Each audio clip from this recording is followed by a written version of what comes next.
Bible insight question answer സെഷന്റെ ഈ പുതിയ എപ്പിസോഡിലേക്ക് എല്ലാ മാന്യ പ്രേക്ഷകർക്കും ദൈവനാമത്തിൽ എൻ്റെ സ്വാഗതം.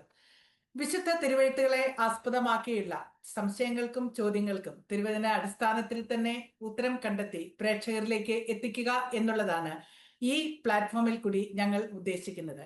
കഴിഞ്ഞ 90-ൽ പരം എപ്പിസോഡുകളിൽ പ്രേക്ഷകരിൽ നിന്നുള്ള അനേകം ചോദ്യങ്ങൾക്ക് വ്യക്തവും തൃപ്തിപരമായ മറുപടി നൽകുവാൻ ഈ പ്ലാറ്റ്ഫോമിൽ കൂടി ദൈവം സഹായിച്ചു.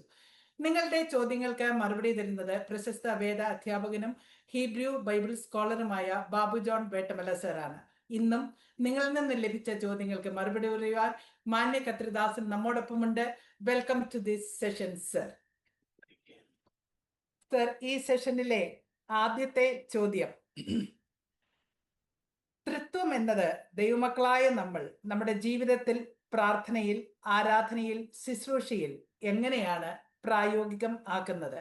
How do you explain the concept of Trinity and its significance to different ways of Christian way of life like prayer? How do we incorporate the understanding of Trinity also in worship and ministry? Okay. Thank you. First of all, my thanks to the person who asked the question. ചോദിച്ച ആളിനോടുള്ള സ്നേഹം, വന്ദനം, നന്ദി. ഇനി നമുക്ക് ഉത്തരത്തിലേക്ക് കടക്കാം. അത്ര ലളിതമായിട്ട് നമ്മുടെ ഈ ഒരു session 45 minutes maximum, half an hour to 45 minutes ആണ്. അതിന് ആൻസർ ചെയ്യാൻ കഴിയുന്ന ലളിതമായൊരു കാര്യമല്ലിത്.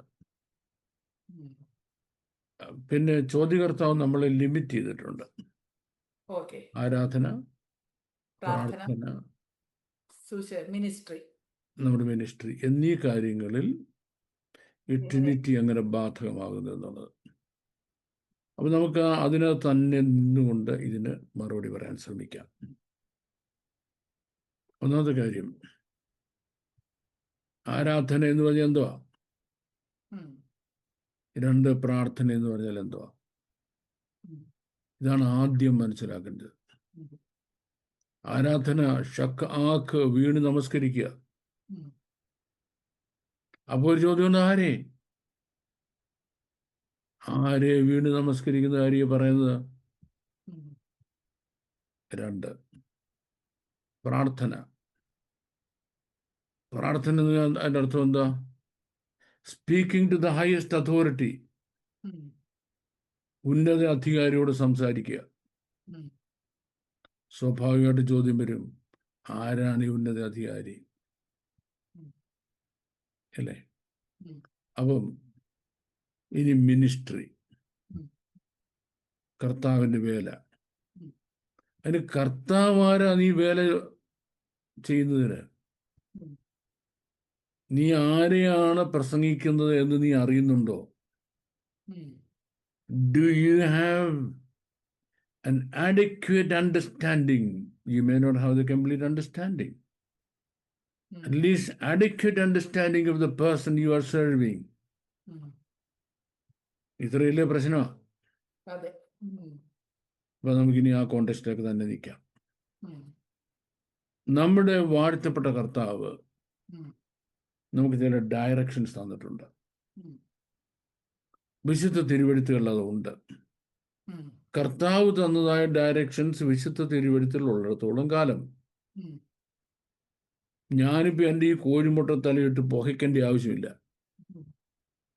ഇതെന്ത് പോകണം, എങ്ങനെ കണ്ടുപിടിക്കാം?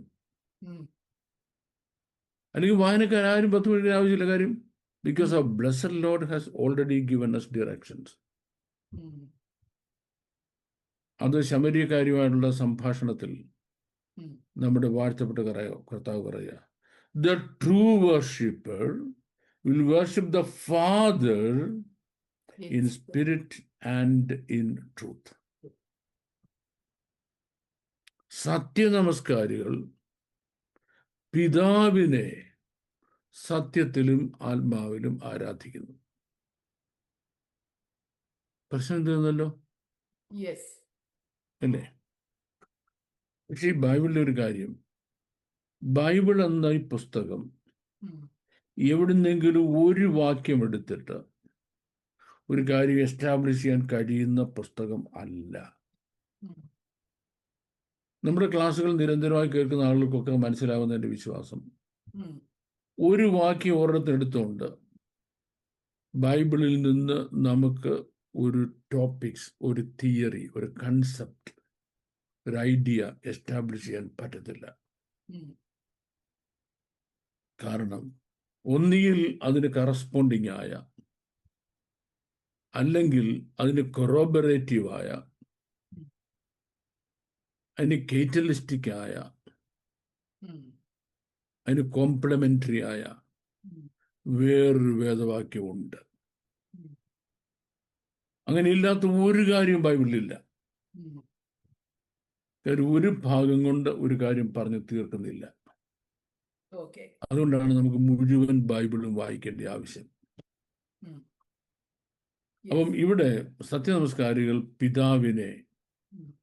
സത്യത്തിലും ആത്മാവിലും നമസ്കരിക്കുന്നു, ആരാധിക്കുന്നു. ഉം. അപ്പം അടുത്തത്, ഈ ആരാധന നമ്മൾ നടക്കുന്ന സ്ഥലം നോക്കണം. അത് കർത്താവ് പറഞ്ഞു, ഓക്കെ. ഉം. ഇനി എവിടെ ആരാധന നടക്കുന്നത്? ഉം. ആരാധന മുടക്കമില്ലാതെ നടക്കുന്ന സ്വർഗത്തിലേ ഉള്ളൂ. ഉം. സ്വർഗത്തിലേ ഉള്ളൂ, മുടക്കമില്ലാതെ നടക്കുക. ഉം. അതിന് നമ്മൾ വെളിപ്പാട് പുസ്തകത്തിലേക്ക് വരുന്നേ, ഉം. സിംഹാസനത്തിൽ ഒരാളിരിക്കുന്നു, ഉം. അത് പിതാവായ ദൈവമാണ്. ഉം. ഇതിന് മുമ്പിൽ ഒരു കുഞ്ഞാട് അറുക്കപ്പെട്ടതുപോലെ നിൽക്കുന്നു, ഒരു ആട്ടുകൊറ്റൻ അറുക്കപ്പെട്ട പോലെ നിൽക്കുന്നു. ഉം. അത് നമ്മുടെ വാഴ്ത്തപ്പെട്ട കർത്താവാണ്. Yes. അവർക്ക് മുൻപിൽ ദൈവത്തിന്റെ 7 ആത്മാക്കൾ ജ്വലിച്ചുകൊണ്ടിരിക്കുന്നു. ഉം. അത് പരിശുദ്ധാത്മാവാണ്. അപ്പം ആരാധനയുടെ റിസീവിംഗ് പോയിന്റിൽ 3 പേര് ഒരുമിച്ചാണ്. ഒരുമിച്ചാണ്. ഉം. ഉം. At the receiving end, ഉം. all the 3 are together. ഉം. all the 3 are together എന്ന് പറയുമ്പോൾ Yes. അവിടെയും ബൈഫർക്കേഷൻ വരികയാണ്. ഡിവിഷൻ, ഡിവൈഡ് ചെയ്ത് പറയുക. ചുറ്റും 24 സിംഹാസനങ്ങൾ, 24 മൂപ്പന്മാര്. ഉം. സിംഹാസനത്തിന്റെ 4 സൈഡിലായിട്ട് 4 ജീവികൾ. ഈ 24 മൂപ്പന്മാരും പിതാവിങ്കിലേക്ക് തിരിഞ്ഞ് തങ്ങളുടെ കിരീടങ്ങളെ താഴ്ത്തിയിടുന്നു. എന്നിട്ട് അവർ പിതാവിനോട് പറയുന്നു, ഉം. പിതാവേ, അങ്ങ് ജീവദാതാവാണ്. ഉം. അങ്ങ് അങ്ങയുടെ ഇഷ്ടപ്രകാരം ഞങ്ങൾക്ക് ജീവൻ നൽകി. ഉം. You gave us life according to your likes and plans. ഞങ്ങൾക്ക് ആർക്കും ജീവൻ അർഹതയുള്ളവരല്ല. ഉം. അങ്ങ് തന്ന ജീവന. ഉം. അതുകൊണ്ട് സകല സ്തുതിയും സ്തോത്രവും പുകഴ്ചയും ആരാധനയും അങ്ങേക്കുള്ളത്. ഉം. It's unto you. ഉം.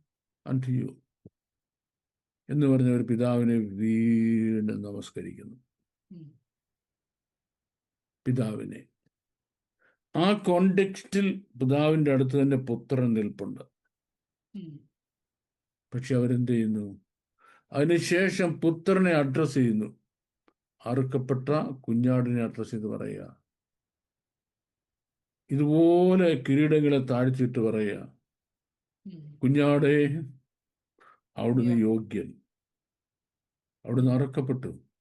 അങ്ങയുടെ രക്തം കൊണ്ട് ഗോത്രങ്ങളിൽ നിന്ന്, ഭാഷകളിൽ നിന്ന്, വംശങ്ങളിൽ നിന്ന്, ജാതികളിൽ നിന്ന് ഞങ്ങളെ വിലയ്ക്ക് വാങ്ങി അങ്ങയുടെ ദൈവത്തിന് അവിടുന്ന് ഞങ്ങളെ രാജ്യവും പുരോഹിതന്മാരും ആക്കി വെച്ചു. രാജ്യവും പുരോഹിതന്മാരും. So you deserve all glory and honour and praise and worship. You deserve it. അപ്പോൾ ഈ സ്വർഗത്തിലെ ആരാധന സ്ഥലോട് ആരാധന നടക്കുക. നമ്മുടെ വാഴ്ത്തപ്പെട്ട കർത്താവ് പറഞ്ഞു, സത്യനമസ്കാരികൾ പിതാവിനെ സത്യത്തിൽ ആത്മാവിൽ ആരാധിക്കുന്നു. പക്ഷെ ഇവിടെ വന്നപ്പോൾ എന്ത് പറ്റി? പിതാവിനോടൊപ്പം പുത്രനും ആരാധിക്കപ്പെടുന്നു. അല്ലേ? അന്ന് ഭൂമിയിൽ പുത്രൻ മനുഷ്യപുത്രനായി വന്നതുകൊണ്ട് താൻ ആരാധന ക്ലെയിം ചെയ്യുന്നില്ല. പക്ഷെ താൻ ആരാധിക്കപ്പെട്ടു, ഡിക്ലൈൻ ചെയ്തുമില്ല. അതായത് ഈ സിറോഫിനേഷ്യൻ സ്ത്രീ വന്നിട്ട് തൻ്റെ മകൾക്ക് ഭൂതശാന്തി ഉണ്ട്, സൗഖ്യമാക്കണമെന്ന് പറഞ്ഞിട്ട് അവൾ കർത്താവിനെ നമസ്കരിക്കുക. ഒരു യഹൂദനെ ഒരു മനുഷ്യൻ നമസ്കരിക്കാൻ അവൻ സമ്മതിക്കത്തില്ല. കാര്യം നമസ്കാരം ദൈവത്തിന് മാത്രമാണ്. ചെവണ്ടി പോലെ നീ എന്ത് കാണിക്കുന്നത് എന്ന് കർത്താവ് പറഞ്ഞില്ല. അവളുടെ നമസ്കാരം ഏറ്റെടുത്തു. എന്നിട്ട് പറഞ്ഞു, ഇസ്രയേലിൽ പോലും ഇത്ര വലിയ വിശ്വാസം ഞാൻ കണ്ടിട്ടില്ലെന്ന് പറഞ്ഞു. അല്ലേ? ആ നമസ്കാരത്തിന് അങ്ങനെ കർത്താവ് റെസ്പോണ്ട് ചെയ്തത്. വീണ്ടും നമ്മുടെ കർത്താവ് സ്വർഗാരോഹണം ചെയ്യുന്നതിന് മുൻപ് ശിഷ്യന്മാർ കർത്താവിനെ ഒലിവുമലയിൽ വന്ന് കണ്ടു. അവർ അവന്റെ കാൽ തൊട്ട് നമസ്കരിച്ചു. എന്നെ നമസ്കരിക്കരുത്, പിതാവിനെ പോയി നമസ്കരിച്ചാൽ മതി എന്ന് പറഞ്ഞ് ഓടിച്ചു വിട്ടോ? ഓടിച്ചു വിട്ടില്ല. അപ്പം ആരാധനയിൽ പിതാവും പുത്രനും അവരുടെ എന്താ ഈ ഇൻഡിസ്പെൻസിബിൾ പാർട്ട് ഒഴിച്ചു മാറ്റാൻ പാടില്ലാത്തതാണ് പരിശുദ്ധാത്മാവ്. എന്തുകൊണ്ടാണ് ഡിവൈൻ ട്രിനിറ്റിയിൽ നിന്ന് പരിശുദ്ധാത്മാവിനെ ഒഴിച്ചുകൂടാൻ പാടില്ലാത്തത്? കാരണം ദൈവത്തിന്റെ രഥചക്രനെ തന്നെ നിയന്ത്രിക്കുന്ന പരിശുദ്ധാത്മാവാ. ആത്മാവ് ഇച്ഛിക്കുന്ന ഇടത്തേക്കാണ് ദൈവം മൂവ് ചെയ്യുന്നത്. അപ്പൊ എങ്ങനെ പരിശുദ്ധാത്മാവ് ആരാധനയിൽ നിന്ന് മാറുന്നത്? അപ്പം ഈ ബോധം നമ്മുടെ മനസ്സിലുണ്ടായിരിക്കണം. എപ്പോ? ആരാധിക്കുമ്പോൾ. എന്ന് പറയുമ്പോൾ പിതാവിന് നന്ദിയും സ്നേഹവും ആരാധനയും സ്തോത്രവും അർപ്പിക്കണം. പുത്രനായ യേശു ക്രിസ്തുവിന് സ്തോത്രവും ആരാധനയും സ്തുതിയും അർപ്പിക്കണം. പിതൃപുത്ര പരിശുദ്ധാത്മാവും ത്രിയേക ദൈവത്തിന് ആരാധന അർപ്പിക്കണം. ചില പരിശുദ്ധാത്മാവെ ശക്തി പകർന്നിടണം, പരിശുദ്ധാത്മാവെ ഒന്നുയരണം എന്നൊക്കെ പറയും. അങ്ങനെ പരിശുദ്ധാത്മാവിനെ സെപ്പറേറ്റ് ചെയ്ത് പ്രാർത്ഥിക്കാനും പരിശുദ്ധാത്മാവിനോട് കാര്യങ്ങൾ പറയാനും അങ്ങനെ ആളുകൾ ചെയ്യുന്നവരുണ്ട്. വചനത്തിൽ അതിന് തെളിവില്ലാത്തതുകൊണ്ട് ഞാനതിനെ പ്രോത്സാഹിപ്പിക്കാറില്ല, ഞാൻ അങ്ങനെ ചെയ്യാറുമില്ല. അപ്പോൾ ഒന്ന്, ആരാധന. If you don't have a proper understanding of the divine Trinity, you better don't worship. ആരെ ആരാധിക്കുന്ന അറിയത്തില്ല, പിന്നെ ആരാധിക്കാതിരിക്കുകയല്ലേ നല്ലത്. പിന്നെ ആരാധിക്കാതിരിക്കുകയല്ലേ നല്ലത്. ഒരു കുട്ട നിറച്ച ഒരാൾ മാങ്ങാ പഴമിക്കാനിരിക്കുക, മാങ്ങ വേണ്ടിവന്ന് വില ചോദിക്കുക, അറിയുന്ന പൈസ മേടിക്കുക, കൊടുക്കുക. ഇപ്പൊ ഒരു കൊച്ചിനെ ഒരു കൂട്ടം മാങ്ങ ഏൽപ്പിച്ചിട്ട് കച്ചവടക്കാരൻ വേണ്ടി ഉച്ചയ്ക്ക് 9 മുഴുവൻ തീർത്തേക്കണം. ഉച്ചയ്ക്ക് മുഴുവൻ തീർക്കണ്ടേ? അവിടെ വഴിയെ പോകുന്നവർക്കെല്ലാം പറക്കി കൊടുക്കുക. ഉച്ചയാകുമ്പോഴത്തെ കൊട്ട കാലിയായി. പൈസ എന്ത് ചെയ്യടി? അത് മുഴുവൻ തീർക്കാനല്ല പറഞ്ഞല്ലോ, മുഴുവൻ തീർക്കാനല്ല പറഞ്ഞല്ലോ. ചിലരുടെ ആരാധന അങ്ങനെ, ആരെയാണ് ആരാധിക്കുന്നുള്ള ഒരു ബോധമില്ല. അങ്ങനെ ഒരിക്കലും ആകരുത്. രണ്ടാമത്തെ കാര്യം, പ്രാർത്ഥന. നമ്മുടെ വാഴ്ത്തപ്പെട്ട കർത്താവ് അതിന് പറഞ്ഞു, നിങ്ങൾ എൻ്റെ നാമത്തിൽ പിതാവിനോട്. Every prayer goes to the father but through Jesus Christ. അവർ രണ്ടുപേരുണ്ടായല്ലോ, പിതാവുണ്ടായി, പുത്രനുണ്ടായി. പിതാവും പുത്രനും ഉണ്ടായി. എങ്കിലേ ആരാധന നടക്കത്തുള്ളൂ, എങ്കിലേ പ്രാർത്ഥന നടക്കത്തുള്ളൂ. യേശു ക്രിസ്തുവിന്റെ നാമത്തിൽ ആമേൻ. ഈ യഹോവ സാക്ഷികൾ എന്ന് പറഞ്ഞ കുറച്ച് ആളുകൾ ഇവിടെയുണ്ട്. അവരൊരിക്കൽ ഞാൻ ഒരു സ്ഥലത്ത് മീറ്റിങ്ങിന് ചെന്നപ്പം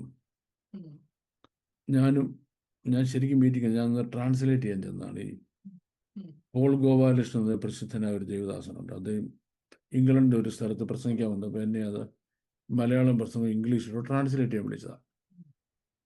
അപ്പം കേരളത്തിൽ നല്ല ഒരു ഉപദേശം വന്നറിഞ്ഞുകൊണ്ട് തദ്ദേശീയരായ യഹോവ സാക്ഷിക്കാരോട് നേരത്തെ വന്ന് ഞങ്ങൾക്ക് പാസ്റ്ററുമായിട്ട് സംസാരിക്കണം, ഒരു ടൈം തരണമെന്ന് പറഞ്ഞു. ഞാനാണ് ഈ ടൈം കൊടുക്കത്തില്ല. അപ്പം എനിക്ക് നിങ്ങളോടൊന്നും പറയാനില്ലല്ലോ, നിങ്ങൾ പറയുന്നതൊന്നും എനിക്ക് കേൾക്കുകയും വേണ്ട, എനിക്ക് നിങ്ങളോടൊന്നും വേണ്ട, പറയാനും ഇല്ല എന്ന് പറഞ്ഞാൽ ഇവിടത്തെ ഉള്ളൂ. പാസ്റ്റർ ടൈം കൊടുത്തു. അപ്പം ഞാൻ ചോദിച്ചത്, ഈ പാസ്റ്റർ എന്താ ഇങ്ങനെ ചെയ്തത്? പാസ്റ്ററിന് പറഞ്ഞു, ഭാവസാരം വരട്ടെ, നമുക്ക് കാണാം. ഈ പുള്ളിക്കാരൻ വലിയ കാര്യത്തിൽ പോന്നു കെട്ടിക്കൊണ്ട് ഇപ്പം പാസ്റ്ററുടെ ട്രാൻസ്ലേറ്ററെയും സംവാദത്തിൽ അടിച്ച് തോപ്പിച്ച് രണ്ടിനെയും ഉപവാസാക്ഷികൾ കൊണ്ട് മുക്കാന്നുകൊണ്ട് വരിക. അങ്ങ് ഇരുന്ന് കൈ കൊടുത്തിരുന്നു. എന്നിട്ട് പാസ്റ്റർ നമുക്ക് പ്രാർത്ഥിച്ചിട്ട് തുടങ്ങാം.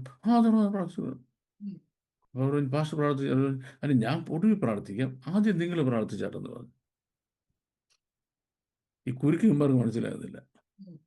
പിന്നെ പ്രാർത്ഥിച്ചെല്ലാം കഴിഞ്ഞിട്ട് യേശുവിൻ്റെ നാമത്തിൽ ആമേൻ പറഞ്ഞു. പാസ്റ്റർ പറഞ്ഞു, അത്രേ ഉള്ളൂ. ഇപ്പം മനസ്സിലായല്ലോ യേശു ആരാണെന്ന്, പുത്രനാണെന്നും പുത്രൻ്റെ കൂടെ പിതാവിൻ്റെ അടുത്തൊരു പ്രവേശനം ഉള്ളെന്നും പുത്രനില്ലാതെ പിതാവായിട്ട് ഡയറക്റ്റ് ആക്സസ് ഇല്ലെന്ന് നിങ്ങൾ തന്നെ ഇപ്പം പ്രൂവ് ചെയ്തല്ലോ. എന്നാ ഇനി പോയിക്കൊണ്ടാട്ടെന്ന് പറഞ്ഞു. Very simple. ഇനി പോയിക്കൊണ്ടാട്ടെന്ന് പറഞ്ഞു. പാച്ചും ഗോവാലും നാണം കെട്ട പുളിയും കുടിച്ചിട്ട് പോയി.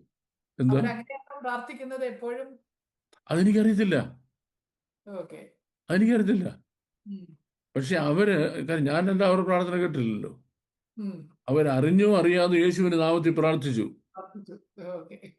What does it mean? നിനക്ക് വേറെ ഒരു നാമവും പറഞ്ഞ് പിതാവിൻ്റെ അടുത്ത് എല്ലാം കഴിയത്തില്ല. വേറെ ഒരു പേരും പറഞ്ഞ് അങ്ങോട്ട് അടുക്കാൻ ഒക്കുകയില്ല.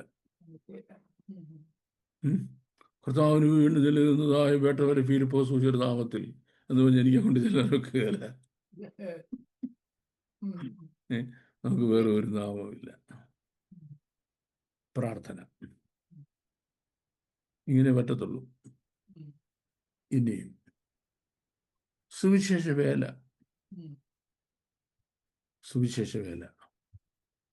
ഇപ്പൊ സുവിശേഷ വേല എന്ന് പറയുമ്പോൾ ഒരുപാട് പേര് വിചാരിക്കുന്നത് യേശു പാപികളെ രക്ഷിക്കുന്നു, യേശു രോഗികളെ സൗഖ്യമാക്കുന്നു, യേശു സമാധാനം തരുന്നു, യേശു രാജാവായി വീണ്ടും വരുന്നു, യേശു നിന്നെ സ്നേഹിക്കുന്നു, വരുവീൻ. അതുകൊണ്ട് ഞങ്ങളുടെ നാട്ടിലൊക്കെ മാർക്കറ്റല്ലേ, ലോറി നിറച്ച് കപ്പ കൊണ്ടുവന്ന് തൂക്കരുത്. വരുവീൻ, കപ്പ മേടിക്കും, മേടിച്ചോളൂ, വിലക്കുറവ് മേടിച്ചോളൂ. കപ്പയും മത്തിയൊക്കെ വിൽക്കുന്നവരാണ്. വരുവീൻ, യേശു നിന്നെ സൗഖ്യമാക്കുന്നു. ഒരുപാട് പേര് സൗഖ്യം മേടിക്കാനായിട്ടും രോഗശാന്തി മേടിക്കാനും ഇങ്ങനെ പല കാര്യങ്ങൾ കൊണ്ട് വരുന്നു. യേശു ക്രിസ്തു ശിഷ്യന്മാരോട് സുവിശേഷം എനിക്ക് പറഞ്ഞു വിട്ടപ്പം യേശുവിനെ സ്നേഹിക്കുന്നത് ലോകത്തുള്ള സകല മനുഷ്യരോടും പ്രസംഗിക്കാൻ പറഞ്ഞില്ല. ശിഷ്യന്മാർ ഒരിടത്ത് പോലും പോയി പാപിയെ നിന്നെ സ്നേഹിക്കുന്ന ഒരു ദൈവമുണ്ട് എന്ന് പ്രസംഗിച്ചുമില്ല. അപ്പൊ ഈ പാപിയെ സ്നേഹിക്കുന്ന ദൈവമുണ്ട് എന്നുള്ള പ്രസംഗം ആര് ഡെവലപ്പ് ചെയ്തതാണ്? ലേറ്റ് ടൈമിൽ അമേരിക്കൻ തിയോളജിക്കൽ വേൾഡ് ഡെവലപ്പ് ചെയ്ത് ലോകം മുഴുവൻ വ്യാപിപ്പിച്ച ഒരു ഇറേനിയസ് സ്റ്റേറ്റ്മെന്റ് ആണ്. തെറ്റായ ഒരു രീതി, ഇറേനിയസ് മെത്തേഡാണത്. യേശുക്രിസ്തു പറഞ്ഞത് സകല സൃഷ്ടിയോടും സുവിശേഷം പ്രസംഗിക്കാനാ. എന്തുവാ സുവിശേഷം? റോമാലേഖനം 1-ാം അധ്യായം. സുവിശേഷത്തെക്കുറിച്ച് ലജ്ജയില്ല, എനിക്ക് ലജ്ജയില്ല. വിശ്വസിക്കുന്ന ഏവർക്കും, ഏതാ? യേശുക്രിസ്തു എൻ്റെ ക്രൂശ് മരണം എനിക്ക് വേണ്ടിയാണെന്ന് വിശ്വസിക്കുന്ന ഏവർക്കും അത് രക്ഷയ്ക്കായി ദൈവശക്തിയാണ്. അതിൽ, ഏതിൽ? സുവിശേഷത്തിൽ ദൈവത്തിൻ്റെ നീതി, the righteousness of God, is revealed. വിശ്വാസത്താലും വിശ്വാസഹേതുവായും വെളിപ്പെട്ടു വരുന്നു. So what is gospel? Gospel is the righteousness of God. Gospel is the Righteousness of God. righteousness of God. ദൈവനീതിയാണ്. Then question, what is the righteousness? പാപം അറിയാത്തവനെ നാം അവനിൽ നീതിയാകേണ്ടതിന് ദൈവം നമുക്ക് വേണ്ടി ശാപം ആക്കി. That is the righteousness of God. അതാ പ്രസംഗിക്കേണ്ടത്. അതാണ് ക്രൂശിന്റെ പ്രസംഗം. ഈ പ്രസംഗം ഒരാൾ കേട്ട് കഴിയുമ്പോൾ അയാൾ ആ പ്രസംഗം വിശ്വസിക്കുകയാണെങ്കിൽ, സപ്പോസ് വിശ്വസിക്കുകയാണെങ്കിൽ, ഇനി റോമാലേഖനം 5-ാം അധ്യായം 1 മുതൽ, വിശ്വാസത്താൽ നീതീകരിക്കപ്പെട്ടിട്ട് നമുക്ക് കർത്താവായ യേശു ക്രിസ്തു മൂലം ദൈവത്തോട് സമാധാനമുണ്ട്. അവ രണ്ട് വ്യക്തികൾ മാനിഫെസ്റ്റഡ് ആയി. ഒന്ന് പിതാവായ ദൈവം, മറ്റേത് പുത്രനായ ക്രിസ്തു. ദ ഫസ്റ്റ് തിങ്, ദൈവമായിട്ട് നമുക്ക് റിക്കൺസിലിയേഷൻ ഉണ്ടായി, നിരപ്പുണ്ടായി. അത്രയുമല്ല, നാം നിൽക്കുന്ന ഈ കൃപയിലേക്ക് നമുക്ക് അവൻ മൂലം, ക്രിസ്തു മൂലം പ്രവേശനം ലഭിച്ചു. Okay. The second thing, you enjoy the grace of God. First you are reconciled to God. Next we are. And now you are righteous. You are standing in the grace of God. രണ്ടാമത്തെ കാര്യം.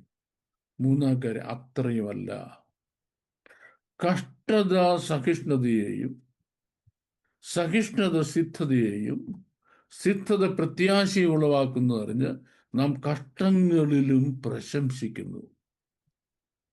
അപ്പം ഇങ്ങനെ ദൈവമക്കളായി തീരുന്നവർക്ക് ദൈവം കൊടുക്കുന്ന പ്രിവിലേജാണ് ക്രിസ്തുവിൽ വിശ്വസിക്കാൻ മാത്രമല്ല, അവന് വേണ്ടി കഷ്ടം സഹിക്കാനും ഞങ്ങൾക്ക് വരം നൽകിയിരിക്കുന്നു. നമുക്ക് ഇതിനെന്ത് പറയാം? നിങ്ങൾ MSc ക്ലാസ്സിൽ ഒരു ബാച്ച് സ്റ്റുഡൻസിന് അഡ്മിഷൻ കൊടുത്തു. എന്നിട്ട് നിങ്ങൾ എല്ലാവരും അവിടെ പോയി വർത്താനം പറയും, വീട്ടുകാര്യങ്ങൾ സംസാരിക്കും, ഇന്ന് പൊതിക്കകത്ത് എന്താ കൊണ്ടുവന്ന് ചോദിക്കും, ലേറ്റസ്റ്റ് ഇറങ്ങിയ സിനിമയെ പറ്റി സംസാരിക്കും. ഒരു സാറ് ഒന്ന് സിനിമയെ പറ്റി പറഞ്ഞു, മറ്റേ ആൾ സാറ് സ്പോർട്സിനെ പറ്റി പറഞ്ഞു, വേറൊരാൾ ഇപ്പോൾ രാഷ്ട്രീയം പറഞ്ഞു, മറ്റേ ഒരാൾ കുറേ മതപരമായ കാര്യങ്ങൾ പറഞ്ഞു. സന്ധ്യയെ വിശ്വസമായി 1-ാം ദിവസം തിരിഞ്ഞുപോയി. ആർക്കെങ്കിലും വല്ല ബുദ്ധിമുട്ടുണ്ട്? അവർക്ക് ഒരു ബുദ്ധിമുട്ടുണ്ടായില്ല. എല്ലാ ദിവസവും ഇതാ. MSc ഫിസിക്സിന്റെ സിലബസിൽപ്പെട്ട ഒരു ഒറ്റ കാര്യം നിങ്ങൾ പറയുന്നില്ല. കഥകളെല്ലാം പറയുന്നുണ്ട്. MSc ഫിസിക്സിന്റെ സിലബസിലുള്ള കാര്യങ്ങൾ പറയാൻ തുടങ്ങുമ്പോഴാണ് പിള്ളേർക്ക് തലവേദന തുടങ്ങുന്നത്. If you really love your students, you will teach them the hard lessons. Am I right? Yes. നാം ദൈവമക്കളായി കഴിയുമ്പോൾ നാം തന്റെ പരിജ്ഞാന പൂർത്തി പ്രാപിക്കേണ്ടതിന്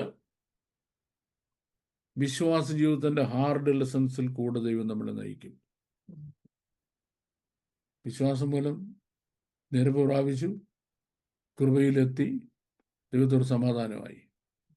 ഇനിയും അടുത്ത സ്റ്റെപ്പാണ് കഷ്ടത. എന്ത് പറയും? ദൈവമക്കളെ, നീ ദൈവസയിൽ വരുന്നതോടുകൂടി നിന്റെ സകല ഭാരവും നിന്റെ കഷ്ടതകളും നിന്റെ പ്രയാസവും നിന്റെ കെട്ടിയവന്റെ കള്ളുപിടിയും നിന്റെ മോന്റെ ദുർനടപ്പും നിന്റെ മോളുടെ ചൊവ്വില്ലാത്ത പോക്കും എന്ന് വേണ്ട നിന്റെ കടഭാരവും സകലം താങ്ങി നീ പളപളപള ജീവിക്കാൻ പോവാണ് എന്ന് പറയരുത്. അത് കള്ളസുവിശേഷമാണ്. മിനിസ്ട്രിയിൽ എന്താ പറയേണ്ടത്? വിശ്വസിക്കാൻ മാത്രമല്ല, കഷ്ടം സഹിക്കാനും വരണം. കഷ്ടതയിൽ എന്തുവാ ചെയ്യേണ്ടത്?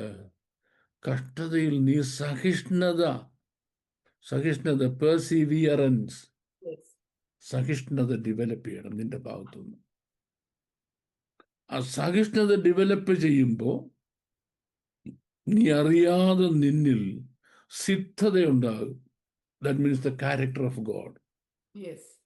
ആ ക്യാരക്ടർ ഓഫ് ഗോഡ് ഉണ്ടായി കഴിയുമ്പം പ്രത്യാശ. കർത്താവിന് നിന്നെ പറ്റി ഒരു ഹോപ്പ് ഉണ്ടാകും, പ്രത്യാശ. ഉം. ആർക്കാരെ പറ്റി? ദൈവത്തിന് നിന്നെ പറ്റി ഹോപ്പ്. ഉം. ഉം. ഇപ്പം മോഹന് പെട്ടെന്ന് മനസ്സിലാക്കുന്ന കാര്യം പറയാം. അതെ. ഇപ്പം 3 ഡിവിഷനുണ്ട് ഫസ്റ്റ് ഇയറിൽ, 3 പാർട്ടായിട്ട് ഫസ്റ്റ് ഇയർ തിരിച്ചിരിക്കുന്നെങ്കിൽ ആ 2 പാർട്ടിലെ എക്സാമിനേഷൻ ഭംഗിയായിട്ട് ഒരു സ്റ്റുഡൻറ് പാസ്സായാലും നമുക്ക് ഹോപ്പാണ്. ഒരു ഹോപ്പാണ്. അതെ, അതെ. അല്ലേ? ഇയാൾ പ്രീവിയസിന്റെ എല്ലാ പേപ്പറും എഴുതിയെടുക്കും എന്നുള്ളത് ഉം. ആണല്ലോ. അതെ. അപ്പോൾ ഇത്രയും കഴിഞ്ഞപ്പോൾ ദൈവത്തിന് ഹോപ്പുണ്ടായി ഈ പുള്ളിയെ പറ്റി. സത്യം. എടാ, അതുവരെ ദൈവത്തിന് ഒരു പ്രത്യാശയില്ല നിന്നെ പറ്റി. ഉം. ഉം. പ്രത്യാശയ്ക്കോ ഭംഗം വരുന്നത്. ഇത്ര ആയപ്പം ഉം. ക്രിസ്തുവിന്റെ സ്നേഹം ഉം. നിങ്ങളിൽ നമ്മിൽ പകർന്നിരിക്കുന്ന പരിശുദ്ധാത്മാവിനാൽ. അപ്പൊ 3ാമത്തെ വ്യക്തി വന്നു, ആ. നമ്മുടെ ഹൃദയങ്ങൾ പകർന്നു തന്നു. ഉം. ഇതാണ് മിനിസ്ട്രി എന്ന് പറയുന്നത്. ഈ കാര്യം പഠിപ്പിക്കുന്നതിനാണ് മിനിസ്ട്രി എന്ന് പറയുന്നത്. ഉം. അല്ലാതെ മോളെ വർഷങ്ങളായി കായ്ക്കാതെ കിടന്ന് നിന്റെ കൂടച്ചക്ക ഈ പ്രാവശ്യം കായ്ക്കാൻ പോകുന്നു, മനസ്സിലായി? ഇതൊന്നും പറഞ്ഞു പിടിപ്പിച്ച് മനുഷ്യനിട്ട് അതെ. തുളിച്ച് അടിപ്പിക്കുന്ന നല്ല സുവിശേഷം മിനിസ്ട്രി. ഇത്രയും കാര്യങ്ങൾ ഒരാളെ പറഞ്ഞ് മനസ്സിലാക്കുന്ന മിനിസ്ട്രി എന്ന് പറയുന്നത്. അപ്പൊ ഈ മിനിസ്ട്രി ചെയ്യണമെങ്കിൽ എന്തിനെ പറ്റി അറിവുണ്ടായിരിക്കണം? തൃത്വത്തെ പറ്റി അറിഞ്ഞിരിക്കണം. തൃത്വത്തെ പറ്റി അറിവുണ്ടായിരിക്കണം, ഉം. അല്ലേ? അപ്പൊ ഈ തൃത്വത്തെ പറ്റി അറിവില്ലാത്ത, അല്ലെങ്കിൽ അറിവ് ലഭിക്കാൻ ദൈവം ഭാഗ്യം കൊടുക്കാത്ത, ഉം. തന്നെ പറ്റിയുള്ള പരിജ്ഞാന നിവൃത്തി ഉം. ആർക്ക് കൊടുക്കണം, ആര് പ്രാപിക്കണം എന്ന് ആരാ തീരുമാനിക്കുന്നത്? പിതാവായ ദൈവമാണ്. ദൈവമാണ് തീരുമാനിക്കുന്നത്. ഒരാൾ ട്രിനിറ്റി എന്ന് ഒറ്റ വാർഡ് ബൈബിളിൽ പറഞ്ഞിട്ടില്ല. ട്രിനിറ്റി ഇല്ല. എടാ, നിന്റെ കാര്യത്തിൽ ഇല്ലെന്ന് ഇല്ല, നീ അങ്ങനെ തന്നെ വെച്ചോ. ഞാൻ ഇനി നിനക്ക് ട്രിനിറ്റിയെ പറ്റി എത്ര പ്രൂവ് ചെയ്യാൻ ശ്രമിച്ചാലും ഉം. പിതാവ് ആകർഷിച്ചിട്ടില്ലാതെ ആർക്കും പുത്രൻ്റെ അടുത്ത് വരാൻ കഴിയത്തില്ലല്ലോ. അതെ. പിതാവായി ദൈവം കൂടെ തീരുമാനിക്കണമല്ലോ നിനക്ക് ട്രിനിറ്റി എന്തെന്ന് മനസ്സിലാകണമെങ്കിൽ. നിയമിക്കപ്പെട്ടവർക്ക് ട്രിനിറ്റിയെ മാത്രമേ. പറ്റിയുള്ള ഉപദേശം, ഡോക്ട്രിൻ ഉം. നിനക്ക് മനസ്സിലാക്കി തരാൻ പിതാവായ ദൈവം ഇപ്പൊ ഉദ്ദേശിച്ചിട്ടില്ല. ഉം.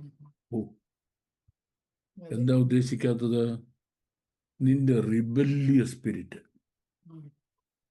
മറുതലിക്കുന്ന സ്വഭാവം. Rebellious spirit, your rebellious spirit. ഉം. നമുക്ക് മനസ്സിലാകുന്ന രീതിയിൽ 66 പുസ്തകങ്ങൾ വേദപുസ്തകമായി അച്ചടിച്ച് തന്നിട്ട് ഇത്ര വർഷമേ ആയുള്ളൂ. ഉം. ഉം. അതിനു മുമ്പ് ദൈവമുണ്ട്, അതെ. പിതാവും പുത്രനും പരിശുദ്ധാത്മാവും ഉണ്ട്, Yes. അല്ലേ? ഉം. പിതാവും പുത്രനും പരിശുദ്ധാത്മാവിന് മുമ്പ് ഉണ്ടെന്ന്. ഉം. അതെ, അതെ. ആണല്ലോ. ഉം. അപ്പം ആ വേർഡ് ഇതിനകത്ത് എഴുതിയിട്ടില്ലെങ്കിൽ ഈ 3 പേരെ പറ്റി ഇതിനകത്ത് എഴുതിയിട്ടുണ്ടല്ലോ. അതെ. പിതാവായ ദൈവത്തിന്റെ സ്നേഹം, ഉം. പുത്രനായ യേശു ക്രിസ്തുവിന്റെ കൃപ, ആശ്വസിക്കുന്ന പരിശുദ്ധാത്മാവിന്റെ സാന്നിധ്യം. ഉം. എഴുതിയിട്ടുള്ള സ്പെസിഫിക് ആയിട്ട് Yes. 3 പേരെ പറ്റി എഴുതിയിട്ടുണ്ടല്ലോ. Yes. 3 പേരുടെയും ഫങ്ഷണൽ ഡിഫറൻസസും ഉം. അവരുടെ 3 പേരുടെയും യൂണിറ്റിയും ഉം. അത് ഈ പുസ്തകത്തിൽ പറഞ്ഞിട്ടുണ്ടല്ലോ. അതെ. ഉം. നിന്റെ പ്രോബ്ലം എന്താ? ട്രിനിറ്റി എന്ന വേർഡ് കണ്ടില്ല. ഉം. നീ കാണണ്ടെന്നേ. ഉം. എടാ, കാണാതെ വിശ്വസിക്കുന്ന ഭാഗ്യവാന്മാർ, തീർച്ചയായിട്ടും. അല്ലേ? പല കാര്യങ്ങളിലും കർത്താവ് പറഞ്ഞു ഉം. അവർക്ക് വരം കൊടുത്തിട്ടില്ല. അതെ. വരം ലഭിച്ചവർക്കല്ലാതെ. വരം ലഭിച്ചിട്ട് എല്ലാവർക്കും ഇത് മനസ്സിലാകത്തുമില്ല. ഉം. ഇപ്പൊ ട്രിനിറ്റി എന്ന വിഷയത്തെ പറ്റി ഞാനുമായിട്ടൊന്ന് ആർഗ്യൂ ചെയ്യണമെന്ന് ഉം. 1-2 പേര് എന്നോട് താല്പര്യം അറിയിച്ചു. ഉം. അപ്പോൾ നിങ്ങൾ തന്നെ ഇരുന്ന് ആർഗ്യൂ ചെയ്യുക. ഉം. നിങ്ങളോട് തന്നെ അങ്ങ് ആർഗ്യൂ ചെയ്യും. ഒരു കണ്ണാടി മുമ്പിൽ ഇരുന്നിട്ട് നിങ്ങൾ തന്നെ. അങ്ങ് ആർഗ്യൂ ചെയ്തു. ഉം. എനിക്ക് വേറെ പണിയുണ്ട്. ഉം. എനിക്ക് ആയിരക്കണക്കിന് സ്റ്റുഡൻസിനെ പഠിപ്പിക്കാനിരിക്കുന്നു, ഉം. അവരുടെ ചോദ്യങ്ങൾക്ക് മറുപടി പറയാനിരിക്കുന്നു, ഉം. വീഡിയോ ചെയ്യാനിരിക്കുന്നു, ബൈബിൾ ക്ലാസ് എടുക്കാനിരിക്കുന്നു, ടോക്ക് ഷോ ഉണ്ട്, വിസ്ഡം ക്യാമ്പുണ്ട്, എൻ്റെ പുസ്തകങ്ങൾ എഴുതുന്നുണ്ട്. ഇതിനിടയ്ക്ക് ദൈവം തന്നെ കൈവിട്ടവനെ നന്നാക്കാൻ പോകുന്ന കാര്യം എനിക്കെന്നെ. അതെ. ഒരാൾക്ക് ട്രിനിറ്റി മനസ്സിലാകുന്നില്ലെന്ന് പറഞ്ഞതിൻ്റെ അർത്ഥം God has himself abandoned him. ഉം. തള്ളിക്കളഞ്ഞു. ദൈവം തന്നെ അവനെ നികൃഷ്ട ബുദ്ധിക്ക് ഏൽപ്പിച്ചു. അതെ. ദൈവം തന്നെ അവന് നികൃഷ്ട ബുദ്ധിക്ക് ഏൽപ്പിച്ചു. അവൻ നികൃഷ്ടൻ. ഉം. അവന് മനസ്സിലാകും? ഈ ജന്മം മനസ്സിലാകത്തില്ല. അപ്പോൾ നമ്മൾ കൺക്ലൂഡ് ചെയ്യുമ്പോൾ ഉം. വിശുദ്ധ വേദോത്സവം ആരംഭിക്കുന്നത് ട്രിനിറ്റി എന്ന് 3 പ്രാവശ്യം മുമ്പ് ഞാൻ പറഞ്ഞിട്ടുണ്ട്. അതെ. അതെ. വിശുദ്ധ വേദം അവസാനിക്കുമ്പോൾ ഈ 3 പേരും അക്ഷരാർത്ഥത്തിൽ ഈ ഭൂമിയിൽ വന്നു. ഓക്കെ. ഉം. വിശുദ്ധ വേദോത്സവം അവസാനിക്കുമ്പോൾ അക്ഷരാർത്ഥത്തിൽ ഉം. അങ്ങനെ അവസാനിക്കുന്നത്. അപ്പോൾ അത്ര വ്യക്തമായിട്ട് പറഞ്ഞിരിക്കെ ഒരാൾക്ക് ഇത് മനസ്സിലാകുന്നില്ലെങ്കിൽ അത് അയാളുടെ മാത്രം കുഴപ്പമാണ്. അയാളുടെ മാത്രം കുഴപ്പമാണ്. നമുക്കതിനൊന്നും ചെയ്യാൻ ഒക്കത്തില്ല. ആരാധന ദൈവിക തൃത്വത്തോട് ആണ് ആരാധന. പ്രാർത്ഥിക്കുന്നത് ദൈവിക തൃത്വത്തോടാണ്. ആത്മീയ ശുശ്രൂഷ മിനിസ്ട്രി ഈ തൃത്വം എങ്ങനെ വർക്ക് ചെയ്യുന്നുള്ളതാണ്. അതെ. ക്രിസ്തുവിന്റെ സ്നേഹം നമ്മൾ പകർന്നിരിക്കുന്ന പരിശുദ്ധാത്മാവിനാൽ നമ്മൾ പകർന്നിരിക്കും. ഹൃദയങ്ങളിൽ തന്നിരിക്കുക. ഹൃദയങ്ങളിൽ തന്നിരിക്കുക പരിശുദ്ധാത്മാവ്. അപ്പോൾ ആ കാര്യമാണ് മിനിസ്ട്രിയിൽ പറയേണ്ടത്. പറയും. എനിക്ക് തോന്നുന്നു നമ്മുടെ ചോദ്യകർത്താവിന്റെ ചോദ്യത്തിന് അതെ. തൃപ്തികരമായിട്ട് ഒരു ഷോർട്ട് മറുപടി ഞാൻ തന്നു എന്നാണ്. ഓക്കെ. വളരെ പ്രായോഗികമായിട്ടുള്ള ഒരു ചോദ്യമായിരുന്നു. അതിന് ക്ലിയർ ആയിട്ടുള്ള ഒരു മറുപടിയുമായിരുന്നു. Thank you very much sir. അടുത്ത ചോദ്യം. ഉൽപ്പത്തി പുസ്തകം 31-ാം അധ്യായം 34-ാം വാക്യത്തിൽ ഇപ്രകാരം രേഖപ്പെടുത്തിയിരിക്കുന്നു: എന്നാൽ റാഹേൽ വിഗ്രഹങ്ങളെ എടുത്ത് ഒട്ടകക്കോപ്പിനകത്തിട്ട് അതിന്മേൽ ഇരിക്കുകയായിരുന്നു. ലാബാൻ കൂടാരത്തിലൊക്കെയും തിരഞ്ഞു കണ്ടില്ലതാനും. ഈ വാക്യത്തിന് പുതിയ നിയമ വിശ്വാസികളുമായോ ലീഡേഴ്സുമായോ ബന്ധമുണ്ട്. തുടരുന്നു. അപ്പോസ്തലനായ പൗലോസ് താൻ ലാഭമായി എന്ന് കരുതിയിരുന്നത് ഒരു ബെന്യാമിന്യനായ തന്റെ അവകാശമെല്ലാം ഛേദമെന്ന് എണ്ണി എന്ന് കാണുന്നു. ഈ വാക്യത്തിന്റെ ഒരു വിശദീകരണം എന്താണ്? അബ്സല്യൂട്ട്. ഈ വാക്യത്തിന്റെ വിശദീകരണം വന്ന് നിൽക്കുന്നത് ഡോക്ട്രിൻ ഓഫ് സെപ്പറേഷനിലാണ്. ഓക്കെ. നമ്മൾ ഒരു ദൈവവിശ്വാസി, ഒരു സത്യാരാധനക്കാരൻ ആകുന്ന അന്ന് നമ്മൾ സംഭവിക്കേണ്ടതാണ് സെപ്പറേഷൻ. യാക്കോബ് പത്തനാരാമൻ വരുന്നു. യാക്കോബ് ഏകസത്യ ദൈവത്തെ ആരാധിക്കുന്നവനാണെന്ന് അവിടെ എല്ലാവർക്കും അറിയാം. പക്ഷെ ദേശത്തിന്റെ രീതിയാണ് വിഗ്രഹാരാധന. യാക്കോബിന് അവിടെ ദൈവത്തെ പറ്റി പറയാനൊന്നും ഉള്ള ഹോൾഡ് വില്ല കപ്പാസിറ്റി ഇല്ല. ലാബാന്റെ പണിയെല്ലാം ചെയ്താൽ വൈറ്റിച്ചിട്ട് കഞ്ഞി കിട്ടിയാലായിരുന്നു 2 പറ്റം ഉണ്ടെങ്കിലായി. യാക്കോബിന്റെ സ്ഥിതി. അപ്പൊ ഈ പെണ്ണുങ്ങളോട് സുവിശേഷം പറയുന്ന നേരമുണ്ട്. പക്ഷെ ഒരു ദിവസം പറഞ്ഞു, എൻ്റെ അപ്പൻ്റെ ദൈവം, ആ ദൈവത്തിന് ഞാൻ നേർച്ച നേർന്നിട്ടുണ്ട്. ബഥേലിന്റെ ദൈവം എന്നെ തിരിച്ചു വിളിച്ചിരിക്കുക. അപ്പൊ ഇവര് വീട്ടിൽ നിറങ്ങുന്നത് യാക്കോബിന്റെ ദൈവത്തിന്റെ കൽപ്പന അനുസരിച്ചാണ്. Not according to Jacob's wishes or whims. ഓ, നിങ്ങളുടെ അപ്പനെ സേവിച്ച് മടുത്ത് നോക്കണം, ഞാൻ പോവാം, നിങ്ങൾ ഇല്ല ഞാൻ അവിടെ പോയി വേറെ പെണ്ണുങ്ങളെ കെട്ടിക്കോളാം എന്ന് പറഞ്ഞല്ല. യാക്കോബ് തീരുമാനിച്ചിറങ്ങുന്നത് തൻ്റെ പിതാക്കന്മാരുടെ ദൈവത്തെ സേവിക്കാൻ തന്നെയാണ്.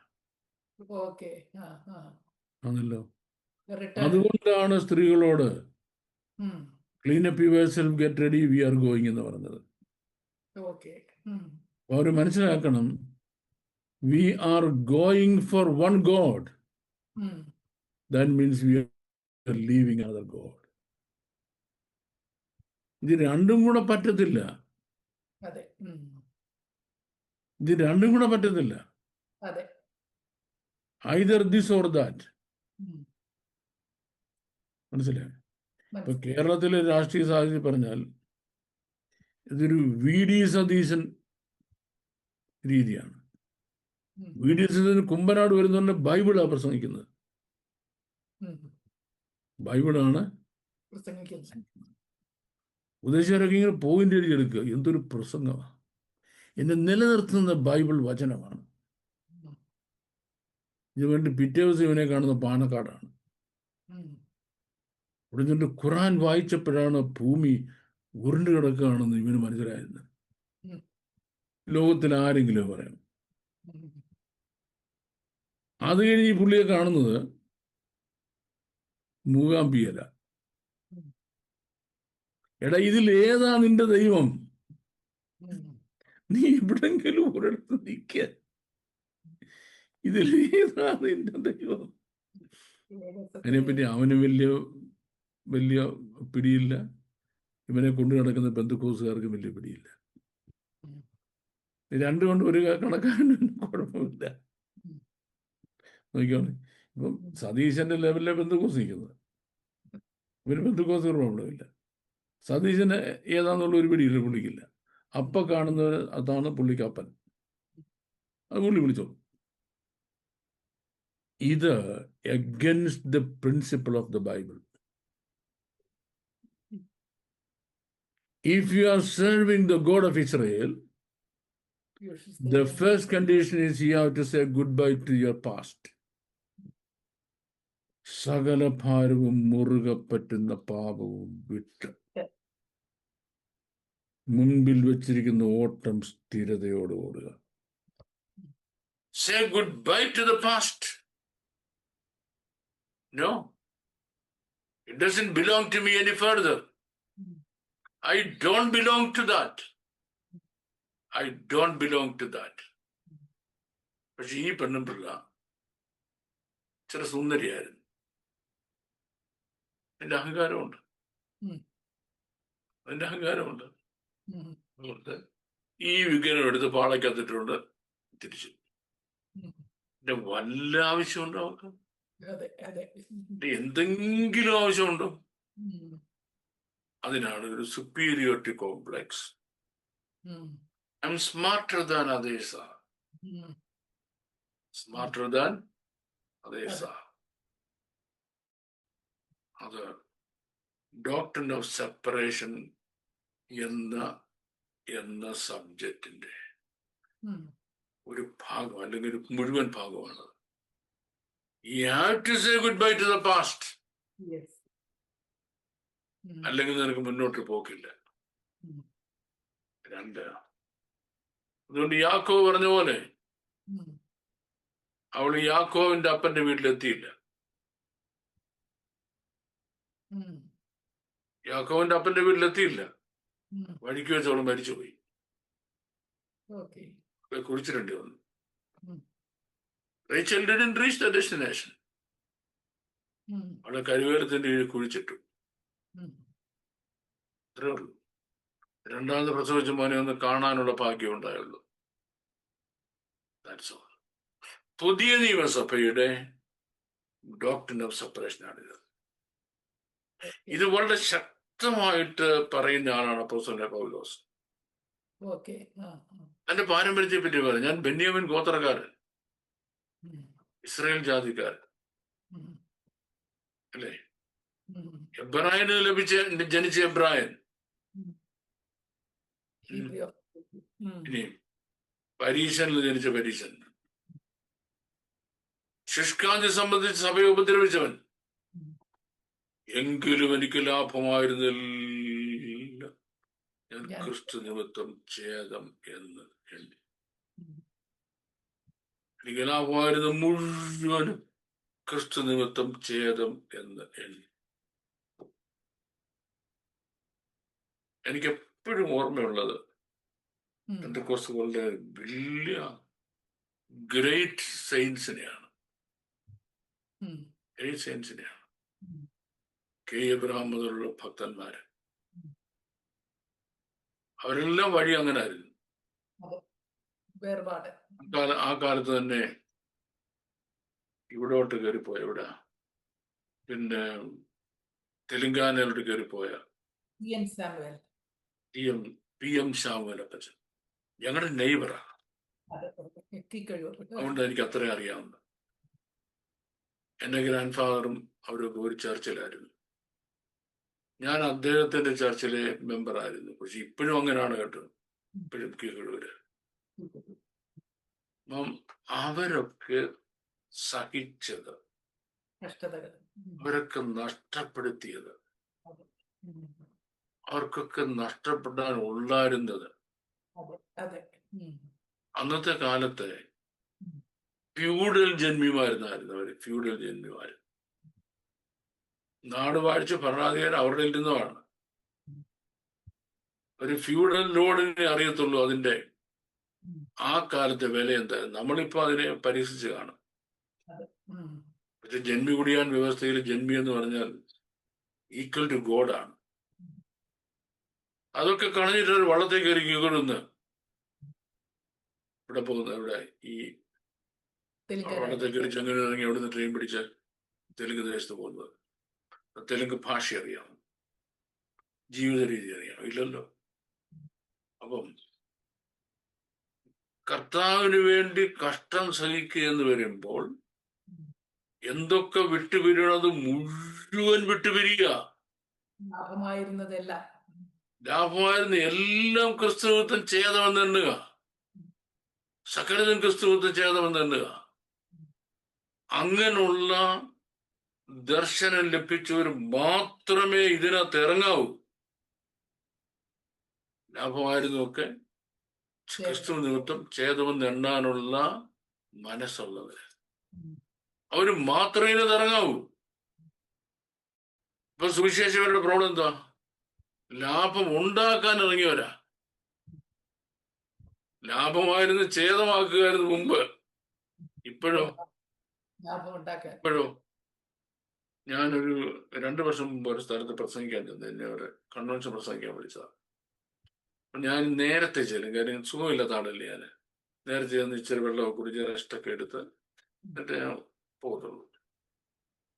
ചെന്നപ്പോ അവിടുത്തെ പിന്നെ ലോക്കലിലെ ദേവദാസന്റെ എന്നെ കാണാൻ വന്നു, പരിചയപ്പെട്ടു. എന്നോട് പറഞ്ഞു, ബാബു ബ്രദറെ, അല്ല ബാബു സാറെ, ഞാൻ ഇത്ര വർഷം മുമ്പ് സുവിശേഷത്തിലേക്ക് ഇറങ്ങിയതാണ്, ഒന്നുമില്ലാത്തവനായിട്ട്. ദൈവം എനിക്ക് 3 മക്കളെ തന്നു. എന്നാൽ ഇന്ന് അവരെല്ലാം നല്ല രീതിയിൽ, ഒരു മോള് നേഴ്സായി, അവളെ കല്യാണം കഴിപ്പിച്ചയച്ചു. സിറ്റി സെന്ററിൽ നല്ലൊരു വീടും വസ്ത്രമൊക്കെ മേടിച്ചു കൊടുത്തിട്ടുണ്ട് ട്രിവാൻഡ്രത്ത്. 2ാമത്തെ മോള് സോഫ്റ്റ്വെയർ എഞ്ചിനീയറായി, അവളെയും കല്യാണം കഴിപ്പിച്ച് ഇങ്ങോട്ട് ഒരു പൈസ പോലും കടമില്ലാതെ അത് വീട്ടിൽ ഒരു വീടും ഒക്കെ വെച്ചു കൊടുത്തു. ഒരു മോനുണ്ട്, അവനെ ഇതുപോലെ സോഫ്റ്റ്വെയർ എഞ്ചിനീയറാക്കി, അവനും വീട് വെച്ചു കൊടുത്തു. എൻ്റെ ദൈവം എനിക്ക് ഒരു മുടക്കവും വരുത്തിയില്ല. എൻ്റെ ദൈവം എനിക്ക് ഒരു നന്മയും മുടക്കം വരുത്തിയില്ല. ഞാനൊരു പൈസ പോലും കടക്കാരനല്ല. എനിക്ക് യാതൊരു ബുദ്ധിമുട്ടുമില്ല. മക്കളെ കെട്ടിച്ചിട്ട കാര്യമോ, പഠിപ്പിച്ച കാര്യമോ, കല്യാണം കഴിപ്പിച്ച കാര്യമോ, വീട് മേടിച്ചു കൊടുത്ത കാര്യം, എല്ലാം ദൈവത്തിന്റെ കാര്യം എനിക്ക് അനുകൂലമായിരുന്നു. എനിക്ക് ഒരു നഷ്ടവും എൻ്റെ കർത്താവ് അനുഭവിച്ചു സംഭവിച്ചിട്ടില്ല. സ്തോത്രം, സ്തോത്രം ചെയ്തു, നല്ലതല്ലേ. പക്ഷേ ഞാനവിടുന്ന് വേറൊരു കാര്യം ചിന്തിച്ചു. ലണ്ടൻ ഹീത്തർ എയർപോർട്ടില് ഒരു ഫസ്റ്റ് ക്ലാസ് ജോലിയുള്ള സമയത്ത്, ക്രെഡിറ്റബിൾ ജോലിയുള്ള സമയത്ത് കർത്താവിനെ സേവിക്കാൻ ഇറങ്ങി തിരിച്ചാ ഞാൻ. All my savings, all my investments, every penny in my bank finished. ഞാൻ രോഗിയായി, എൻ്റെ ആരോഗ്യം മുഴുവൻ തീർന്നു. എൻ്റെ കപ്പാസിറ്റി മുഴുവൻ പോയി. ചിലപ്പോൾ ഞാൻ പ്രാർത്ഥിക്കുന്ന ദൈവത്തോട് പറയും, എൻ്റെ ശക്തി വേനൽക്കാലത്ത് ഉഷ്ണത്താൽ എന്ന് പറ്റിപ്പോയി, ഉണങ്ങി ഓട്ടു കഷ്ണമായി പോയി. ഞാനോ മനുഷ്യനല്ല, ഒരു കൃമി അത്രയാണ്. ഞാനിങ്ങനെ വേദന എടുത്ത് പടച്ച് എൻ്റെ ബെഡിൽ കിടക്കുമ്പോൾ എന്നെ കാണാൻ ഒരാൾ വന്നു. അദ്ദേഹം ഒരു പുസ്തകം എഴുതുക. ആ സമയത്ത് എന്നെ ഒന്ന് കാണാൻ വന്നതാണ്. ഒന്നും സംസാരിച്ചില്ല. എന്നിട്ട് അദ്ദേഹത്തിന്റെ പുസ്തകത്തിൽ ഒരു ചാപ്റ്റർ എഴുതി എന്നെ പറ്റി. ഞാനോ മനുഷ്യനല്ല, ഒരു കൃമി അത്രയാണ്. അപ്പൊ സുവിശേഷ നിമിത്തം എനിക്ക് ഇനി എന്തെങ്കിലും നഷ്ടപ്പെടാൻ ബാക്കിയുണ്ടോ എന്ന് ചോദിച്ചാൽ ഒന്നുമില്ല. നഷ്ടപ്പെടാൻ ബാക്കി ഒന്നുമില്ല. Do I have any complaint? When I don't have any complaint. കാര്യം വേറെ ആർക്ക് വേണ്ടി നഷ്ടപ്പെടുന്നതിനെക്കാട്ടിലും സുവിശേഷ നിമിത്തം നഷ്ടമാകുന്നത് വലിയ ലാഭം എന്ന് കാണുന്ന ഒരാളാണ് ഞാൻ. So where are we up to? That is the call of the New Testament. Yes. New Testament ആഹ്വാനമാ. വരുവീൻ, വിടുതൽ പ്രാപിപ്പീൻ, നന്മ പ്രാപിപ്പീൻ, അനുഗ്രഹം പ്രാപിപ്പീൻ, ഉയർച്ച പ്രാപിപ്പീൻ. അമേരിക്ക പോവാം, പേർഷ്യക്കുള്ള പാസ്പോർട്ട് റെഡിയാക്കി തരാം, കാനഡയ്ക്കുള്ള കാര്യം ശരിയാക്കുന്നുണ്ട്, ദൈവം സ്വർഗത്തിൽ ജീവിക്കുന്നു. അതല്ല, അറിയാത്തവനെ നമ്മ നിമിത്തം ദൈവത്തിൽ നീതിയാകേണ്ടതിന് നമുക്ക് വേണ്ടി ശാപമാക്കി തീർത്തു. God's righteousness. There is a righteous God. You come to that righteous God and get justified in front of God. വിശ്വാസത്താൽ നീതീകരിക്കപ്പെട്ടിട്ട് ആ നീതീകരണം അന്വേഷിച്ച് വരുന്ന ആളുകളെ കർത്താവിലേക്ക് വിളിക്കുക. അപ്പൊ സംഭവിക്കുന്നത് എന്താ? നഷ്ടമാ. ലാഭമായിരുന്നു മുഴുവൻ നഷ്ടമാകുക. ലാഭമാകുന്ന മുഴുവൻ നഷ്ടമാകുക. അതാണ് basic new testament doctrine. That's all I got to say about it, madam. Yes, yes. That is a very clear answer. ക്രിസ്തുവിന്റെ അപ്പോസ്തലന്മാർ, ശിഷ്യന്മാരെല്ലാരും തന്നെ ഇതുപോലെ ആയിരുന്നല്ലോ. എല്ലാവരും ഇതുപോലായിരുന്നു. അവര് മാത്രമല്ല, അവർക്ക് ശേഷമുണ്ട് അവരുടെ ശിഷ്യന്മാരെയാണ് നമ്മൾ അപ്പോസ്റ്റോലിക് ഫാദേഴ്സ് എന്ന് പറയുന്നത്. സോറി, പിന്നെ ചർച്ച് ഫാദേഴ്സ് എന്ന് പറയുന്നത്. അവരും അങ്ങനെ തന്നെയായിരുന്നു. പോളികാർപ്പിന്റെ ജീവിതാനുഭവങ്ങൾ അവരെല്ലാം അങ്ങനെ ആയിരുന്നു. നഷ്ടപ്പെടുക, അതിനെപ്പറ്റി അവർക്കൊരു സങ്കടമില്ല. Okay, thank you very much sir. അടുത്ത ചോദ്യം, 1 കൊരിന്ത്യർ 5-ാം അധ്യായം 4-5 വാക്യങ്ങൾ. കൊരിന്ത്യ സഭയിലെ ദുർനടപ്പിനെ പറ്റി പറയുന്ന ഒരു ഭാഗമാണ്. നിങ്ങളും എന്റെ ആത്മാവും നമ്മുടെ കർത്താവായ യേശുവിന്റെ ശക്തിയോടെ ഒന്നിച്ചു കൂടിയിട്ട് നമ്മുടെ കർത്താവായ യേശുവിന്റെ നാമത്തിൽ അവനെ ആത്മാവ് കർത്താവായ യേശുവിന്റെ നാളിൽ രക്ഷിക്കപ്പെടേണ്ടതിന് ജഡസംഹാരത്തിനായി സാത്താന് ഏൽപ്പിക്കണമെന്ന് വിധിച്ചിരിക്കുന്നു. ചോദ്യകർത്താവ് ചോദിച്ചിരിക്കുന്നത്, ജഡസംഹാരത്തിനായി സാത്താന് എങ്ങനെ ഏൽപ്പിക്കാൻ കഴിയും? ദൈവകരങ്ങളിലേക്കല്ലേ ഏൽപ്പിക്കേണ്ടത്? ഒരാൾക്ക് മറ്റൊരാളെ സാത്താനെ ഏൽപ്പിക്കുവാൻ കഴിയുമോ? ഇത് ഈ രാജാവിനേക്കാൾ വലിയ രാജഭക്തി എന്ന് പറഞ്ഞു കേട്ടിട്ടുണ്ട്. രാജാവിനേക്കാൾ വലിയ രാജഭക്തി. ദൈവത്തെക്കാൾ നീതിമാനും വിശുദ്ധനുമാണ് ഞാൻ. ദൈവത്തെക്കാൾ നീതിമാനും വിശുദ്ധനുമാണ് ഞാൻ. ദൈവത്തെക്കാൾ നീതിമാൻ. ഒരു കാര്യത്തിൽ എന്ത് ചെയ്യണമെന്ന് ദൈവം പറഞ്ഞിട്ടുണ്ട് വചനത്തിൽ. അതിനപ്പുറം പറയാൻ നീ ആരാ? Come on, who are you? ആദ്യം മനസ്സിലാക്കുക. വിശുദ്ധ തിരുവഴുത്തിൽ ഒരു കാര്യം ഇങ്ങനെ ചെയ്യണമെന്ന് പറഞ്ഞാൽ ഇങ്ങനല്ലയോ ചെയ്യേണ്ടത്? സാത്താന്റെ കയ്യിലല്ല, കർത്താവിന്റെ കയ്യിലല്ലോ ഏൽപ്പിക്കേണ്ടത് എന്ന് പ്രത്യുത്തരം പറയാൻ ദൈവത്തോട് പ്രത്യുത്തരം പറയുന്ന നീ ആര്? അല്ലേ? മെനഞ്ഞിരിക്കുന്നത് മെനഞ്ഞവനോട് നീ എന്നെ ഇങ്ങനെ മെനഞ്ഞ എന്തെന്ന് പറയുമോ? കുശവന് പിണ്ടത്തിൽ ഒരു കാര്യം മാനകാര്യത്തിന് മറ്റൊരു പാത്രം അപമാനകാര്യത്തിൽ നിർമ്മിക്കാൻ കളിമണ്ണിന്മേൽ അധികാരമുണ്ട്. ഓരോ സിറ്റുവേഷനിൽ ഓരോ വ്യക്തികളെ എന്ത് ചെയ്യണമെന്ന് ആരാ തീരുമാനിക്കുന്നത്? ദൈവമാണ് തീരുമാനിക്കുന്നത്. ദൈവമാണ് തീരുമാനിക്കുന്നത്. ദൈവത്തിന് ഓപ്ഷൻസ് പറഞ്ഞു, അയ്യോ അങ്ങനെ അങ്ങനെ വേണ്ട, ഇങ്ങനെ മതി എന്ന് പറയാൻ നീ ആരാ? ഈ ചോദ്യത്തിന് ശരി അങ്ങനെ ചെയ്യാൻ പോരാ എന്ന് ഞാൻ മറുപടി പറയാതിരിക്കട്ടെ, അധികം താമസിക്കാതെ ദൈവത്തിന്റെ ശിക്ഷ എനിക്ക് കിട്ടും. ഓക്കെ. കാരണം അത് വിട്ടിത്തരങ്ങൾ കൊടപിടിച്ചു കൊടുക്കാനല്ല ഞാൻ ഈ ക്വസ്റ്റ്യൻ ആൻസർ സെഷന് കൊണ്ടുവിട്ടിരിക്കുന്നത്. ഇപ്പം കേട്ടോണം. കൊരിന്ത സഭയിലെ അച്ഛൻ ചിലപ്പോൾ എനിക്ക് പുള്ളി സെക്രട്ടറി ആയിരിക്കും തോന്നുന്നു, മിനിമം ട്രഷറാണെങ്കിലുമാണ്. ഈ പുള്ളി അപ്പന്റെ ഭാര്യയുടെ കൂടെ പൊറുതി. ചേട്ടാ, ഇത് ജാതികളുടെ പോലും നടക്കാത്ത കാര്യമാണ്. കേട്ടോണോ? കൊരിന്ത്യ പട്ടണത്തിൽ മുഴുവൻ ഇത് പാട്ടാണെന്നേ. പൗലോസ് എഫെസോസിലിരിക്കുക. അപ്പൊ കൊരിന്തിൽ നിന്ന് കുറെ യാത്രക്കാർ എഫെസോസ് വഴി പോയി. പൗലോസിനെ പരിചയപ്പെട്ടു. നീ അല്ലേ ഈ കൊരിന്തിൽ സഭയൊക്കെ ഞാനാണ്. കൊള്ളാം, നിന്റെ സഭയിലെ വിശ്വാസി. അതിൽ ഒരുത്തം വേണ്ട അവന്റെ അപ്പന്റെ ഭാര്യയോട് അമ്മയോടെ പൊറുക്കുന്നത്. സഭക്കാരി കാര്യം വേണ്ടുന്നില്ല. ഈ പുള്ളി പൈസയിലും പുള്ളിയില്ല, സെക്രട്ടറിയല്ലോ ആയിരിക്കും. പുള്ളി പേര് വെട്ടിയ പിന്നെ തീർന്നില്ല. സഭക്കാർ വേണ്ടുന്നില്ല. നാട്ടുകാർ പറഞ്ഞ പൗലോസ് അറിയുന്നത്. പൗലോസ് പറഞ്ഞു, എന്തുകൊണ്ടാ നീചനെ നിങ്ങളുടെ നീക്കിക്കളയുന്നില്ല? എന്റെ ആത്മാവും നിങ്ങളും ദൈവത്തിന്റെ ആത്മാവും കൂടെ ഒരുമിച്ച് ചേർന്നിട്ട് നിങ്ങൾ ഈ രണ്ട് കാര്യം, ഒന്ന്, ആ നീചനെ നമ്മുടെ ഇടയിൽ നീക്കിക്കളയണം. അവനുമായിട്ട് നമുക്ക് സഭ വേണ്ട. നീക്കിക്കളഞ്ഞാൽ മാത്രം പോരാ, അവനെ അവന്റെ ജഡത്തെ സംഹരിക്കുന്നതിന് വേണ്ടി സാത്താനിൽ ഏൽപ്പിക്കണം. അത് ജഡത്തെ സംഹാരത്തിന് വേണ്ടി സാത്താന്റെ ഏൽപ്പിക്കണം. എന്തിന് ജഡസംഹാരത്തിന് സാത്താനെ ഏൽപ്പിക്കുന്നു?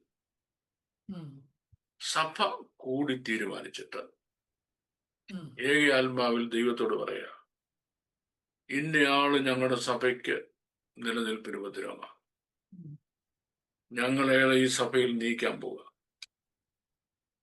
ഇത്ര മതി, നമ്മൾ നീക്കിയാ മതി. സാത്താനോട് ഇപ്പണ്ട് പിടിച്ചോളാൻ. മനസ്സിലായി? ഇപ്പം ഞാൻ ജനിച്ചു കൊള്ളുന്ന എൻ്റെ ആൻസെസ്റ്റർ ഇച്ചിരി ഉയർന്ന മലയിലാണ്. വേട്ടമലയിൽ നിന്ന് തന്നെയാണ് ഞങ്ങളുടെ വീട്ടുകാര്. അവിടെയല്ല ഞാൻ ജനിച്ചത്. ഇഷ്ടംപോലെ പാക്കാനും കുറുക്കനുള്ള നാടാണ്. സന്ധ്യ ആകുമ്പോഴത്തേക്ക് കോഴി കൂട്ടിക്കയറി നമ്മൾ അടയ്ക്കും. ഇനി രാത്രിയില്ല, കഥ ഇച്ചിരം തുറന്നു വെച്ചാൽ മതി, ബാക്കി പാക്കാൻ നോക്കിക്കോളും. നമ്മൾ പാക്കാനെ പിടിച്ചെടുത്തൊന്നും വേണ്ട, പാക്കാൻ അവിടെ തന്നെയുണ്ട്, പുള്ളി നോക്കിക്കോളും. നമ്മളൊന്ന് മാറിയാൽ മതി. അപ്പൊ സഭയുടെ സർവൈലൻസ് പറഞ്ഞാൽ ഭയങ്കര സർവൈലൻസാണ്.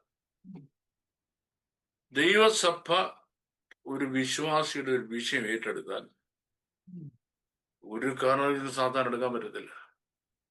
സഭ ഒരു കാര്യം ഏറ്റെടുത്താൽ, സഭ പറയാം Lord we want it to be done എന്ന് പറഞ്ഞാൽ, അത് കഴിഞ്ഞിട്ടുള്ള എന്ത് കാര്യവും ഒരു ഇൻഡിവിജ്വൽ പ്രയറും സഭയുടെ പ്രാർത്ഥനയുടെ അത്തരം ഭരിക്കത്തില്ല.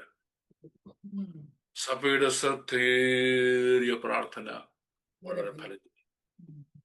പത്രോസ് കാരാഗ്രഹത്തിൽ കിടക്കുക, സഭ ശ്രദ്ധയോടെ പ്രാർത്ഥിക്കുക. അപ്പം ഇയാളെ സഭ കൈയൊടി കഴിഞ്ഞാൽ സ്വാഭാവിക സംഭവിക്കുന്ന സാത്താന്റെ കീഴിലായി കഴിഞ്ഞു. സാത്താന് ഇയാളുടെ ആത്മാവിനെ തൊടാൻ പറ്റത്തില്ല.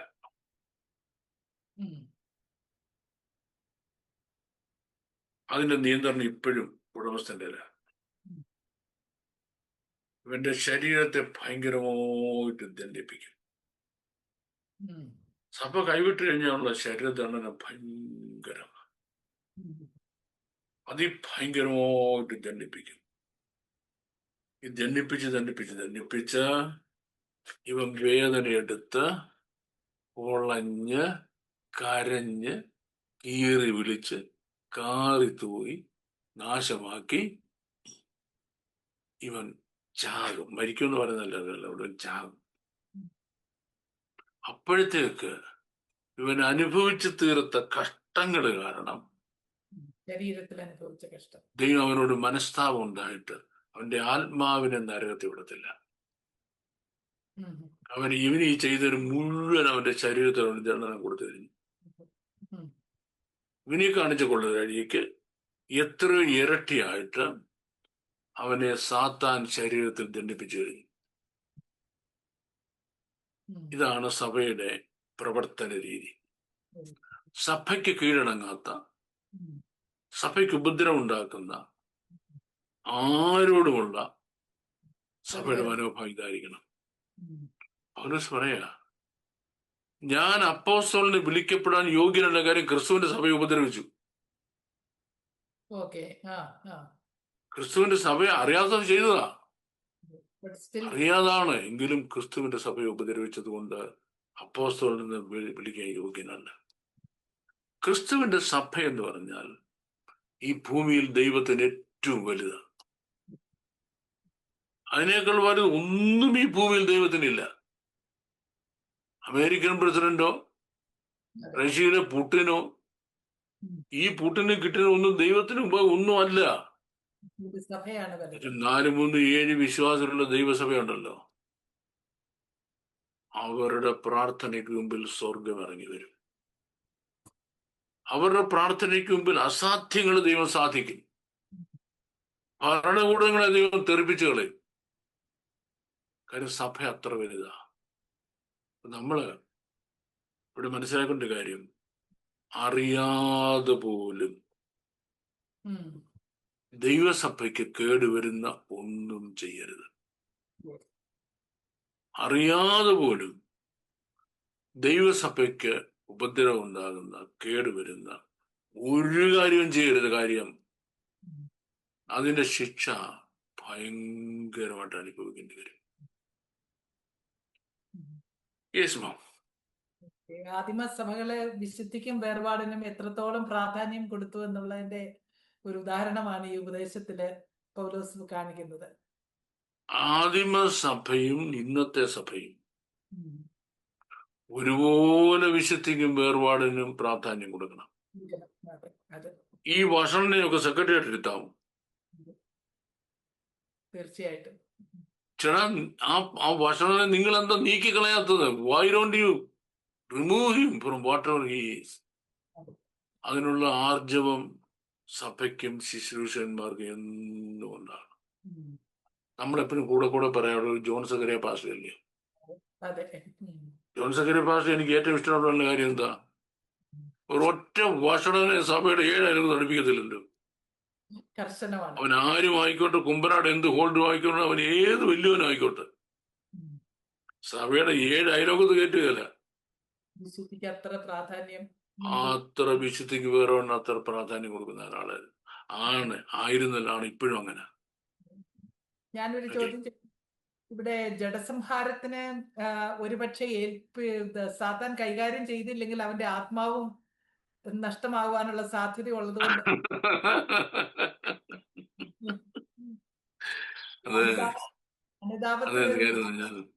സാത്താനെ സംബന്ധിച്ചോളം അവൻ പ്രോഗ്രാംഡ് ആണ്, സ്കീമാണ്. നമ്മളിപ്പം 5 മണിക്ക് കിറുന്ന് അടിക്കാൻ നമ്മുടെ ക്ലോക്ക് പ്രോഗ്രാം ചോദിച്ചു. 5 മണിയോ കിറുന്ന് അടിക്കുകയല്ലാതെ ഇപ്പൊ അടിക്കുകയൊന്നും വേണ്ട, ഇന്ന് അടിച്ചില്ല കുഴപ്പമെന്താ എന്ന് തീരുമാനിക്കാൻ ക്ലോക്കിന് പറ്റുമോ? പ്രോഗ്രാംഡ് ആണ്. ഇതുപോലെ സാത്താൻ എന്ന് പറയുന്ന ആള്, അവന് ഈ സ്വന്തമായ ഡിസിഷൻ മേക്കിംഗ് കപ്പാസിറ്റി നഷ്ടപ്പെട്ട ആളാണ്. നമുക്കിപ്പോ ഡിസൈഡ് ചെയ്യാമല്ലോ എന്ത് ചെയ്യണം എന്ത് ചെയ്യണ്ടെന്ന്. സാത്താനെ സംബന്ധിച്ചോളം ദൈവസഭയെ ഉപദ്രവിക്കുക, ദൈവങ്ങളെ ഉപദ്രവിക്കുക, ദൈവത്തിനെതിരായി നിൽക്കുക, അങ്ങനെ പ്രോഗ്രാംഡ് ആയിപ്പോയി. അവനറിയാൻ ചെയ്യുന്നത് തെറ്റാന്ന്. യേശുക്രിസ്തു മഹോന്നതായ ദൈവത്തിന്റെ പുത്രനാണെന്ന് അവനറിയാം. ഈ ദൈവത്തിന് അവനെ ന്യായം പറ്റിച്ച് നരകത്തിൽ ഒരു ദിവസം വിടുമെന്ന് അവനറിയാം. അതുകൊണ്ട് ഞാൻ ഇനി ഈ കർത്താവിന്റെ മക്കളെ ഉപദ്രവിക്കുന്നില്ല എന്നവന് തീരുമാനിക്കാൻ പറ്റുമോ? ഇല്ല, പറ്റത്തില്ല. അവനെ അങ്ങനെ പ്രോഗ്രാം ചെയ്ത് വെച്ചിരിക്കുക. ഉപദ്രവിക്കുവാനായിട്ട്. That's how he is. ഈ സെഷൻ ഇവിടെ പൂർത്തിയാകുന്നു. തുടർന്നും വേദപുസ്തക അടിസ്ഥാനത്തിലുള്ള നിങ്ങളുടെ സംശയങ്ങളും ചോദ്യങ്ങളും സ്ക്രീനിൽ കാണുന്ന നമ്പറിൽ ഞങ്ങളെ അറിയിക്കാവുന്നതാണ്. അതാത് സമയത്ത് അതിനുള്ള മറുപടി ബാബു സാറ് നൽകുന്നതായിരിക്കും. May God bless you. Thank you once again.